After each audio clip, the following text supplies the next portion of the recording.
able to do that through Eurovision this year.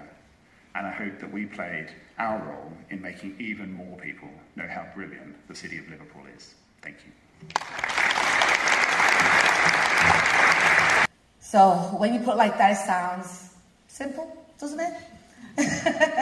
But added challenge, let's not forget that Liverpool was doing this on behalf of Ukraine. So we are lucky when it comes to culture and events in Liverpool. You've seen the example of what we've achieved so far, but we have the best in the business. Please welcome Claire McColgan, CBE, Director of Culture Liverpool.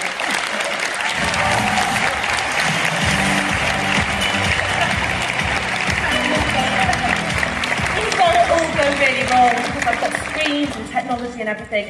So first of all, I can't see anyone out there, but I just want to say there are huge amounts of people in this audience who absolutely made this thing happen, and you should all be touching your hearts today and saying we did this, because for me, sitting in the audience there, listening to Phil, listening to the EBU, listening to the leaders of the city and the city region, you just think, we did this. And it's not me that did this, it's not the BBC, it's not the EBU, it's everybody who came to something or did something and just took part in this incredible 2 weeks in May and put their heart and soul in it. So thank you to you, all of you.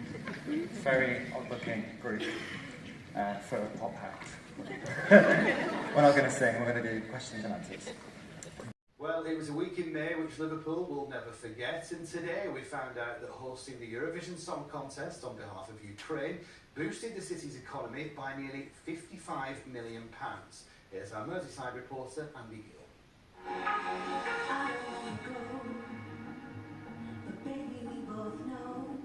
Liverpool's Sense of Sound Choir performed this year's winning Eurovision entry, a musical start to a day of hard-headed assessment about what Eurovision brought to Liverpool and what Liverpool brought to Eurovision. Today's report says it wasn't just an economic success. The majority of visitors and residents felt positive about it. This whole city, not just this arena, was completely alive during Eurovision, and children through to older people got involved, and they'll have those memories forever, which for me is kind of more important than the figures. Today's report says the overall economic impact was worth nearly £55 million. Nearly 500,000 people came to Eurovision events. Volunteers put in 12,000 hours, and 19 new arts commissions involved Ukrainian artists. Liverpool hosted Eurovision on behalf of last year's winners Ukraine, Russia's invasion meaning it couldn't stage the show. These are impressive numbers, but the question now is, what does Liverpool do with its Eurovision success? A great impact for the economy, great for the number of community groups that got involved. But actually, we see this as an opportunity to look at what will be the next big global event we want to deliver in the city, but also as well, how do we use events like Eurovision that puts us back on that really strong global stage. Celebrating Eurovision while simultaneously acknowledging that Ukraine is at war was a tough ask. But today's report says Liverpool pulled it off.